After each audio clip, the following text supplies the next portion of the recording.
পুলিশকে রাষ্ট্রীয়ভাবে অপব্যবহারের কারণে পুলিশ ও রাষ্ট্রের সঙ্গে জনগণের বিভক্তি তৈরি হয়েছে। এই বিভক্তি দূর করতে জনতার পুলিশ হিসেবে গড়ে তুলতে রাজনৈতিক প্রভাব মুক্ত করতে হবে বলে জানান বিশিষ্টজনরা। দুপুরে রাজধানীর রাজারবাগ পুলিশ লাইনে পুলিশ সপ্তাহ 2025-এর শেষ দিনে নাগরিক ভাবনায় পুলিশ সেশনে এসব মত দেন বিশিষ্টজনরা। এ সময় গণ অভ্যুত্থানের মামলা বাণিজ্য বন্ধ, গণহত্যায় জড়িতদের দ্রুত গ্রেপ্তারের পাশাপাশি পুলিশকে প্রাণঘাতী অস্ত্র ব্যবহার বন্ধ সহ নানান দাবি জানান বিভিন্ন শ্রেণী পেশার মানুষ।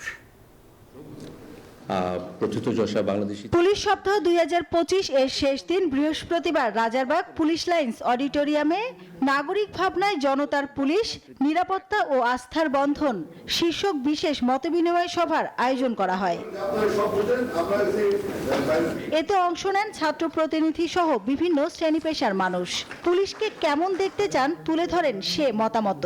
গণ অভ্যুত্থানের মামলা বাণিজ্য বন্ধ করা সহ জানান বিভিন্ন দাবিও। তাদের মৃত্যুকে উদযাপন না করে তাদের মৃত্যুর জন্য আমরা দুঃখ প্রকাশ করি। যারা জুলাইয়ের মতো গণহত্যার সাথে জড়িত তাদেরকে দ্রুত গ্রেফতারের জন্য উপযুক্ত ব্যবস্থা গ্রহণ। শিক্ষাবিদ সহ বিশিষ্টজনরা তুলে ধরেন মতামত। পুলিশের বিকল্প সিভিল সোসাইটি নয়, পুলিশের বিকল্প তো গোটা জাতি, দ্য পিপল। কিন্তু হু ইজ দ্য পিপল? যে বস্তুকে আমরা রাষ্ট্র বলি তার একটা শাখা হচ্ছে এই বল প্রয়োগ, এবং পুলিশ যেহেতু এই বল প্রয়োগের কাজটাই করেন, সুতরাং তাদের স্বাভাবিকভাবে এই কাজটা খুব জনপ্রিয় নয়। পুলিশকে এইটুকু মনে রাখা দরকার, সামনে যাদেরকে যারা মিছিলের মধ্যে আছে তাদের কজটা একটু বুঝবার চেষ্টা করা দরকার। তার ন্যায় পরায়ণতা কিংবা অন্যায় সেটা দেখবার বুদ্ধিমত্তা, মননশীলতা এবং হৃদয়বৃত্তি থাকা দরকার। কিন্তু লাগে এটা হচ্ছে এখন বাস্তবতা।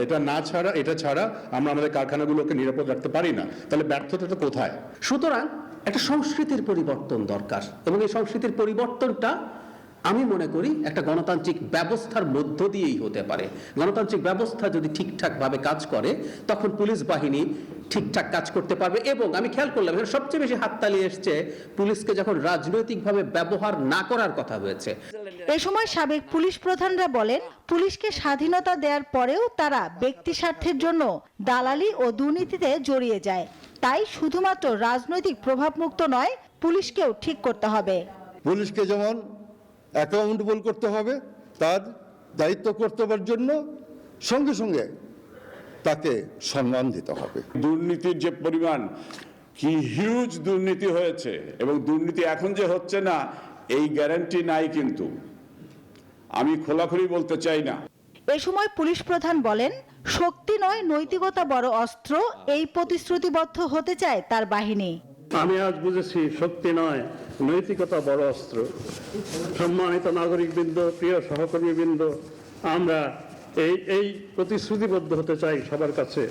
ভবিষ্যতেও পুলিশের যে কোনো অনুষ্ঠানে সকল শ্রেণী পেশার মানুষের সম্পৃক্ততা অব্যাহত থাকবে বলেও জানান পুলিশ মহাপরিদর্শক। সময় ব্যয় করে এখানে আসার জন্য মাসুদা লাবনী, নিউজ 24, ঢাকা।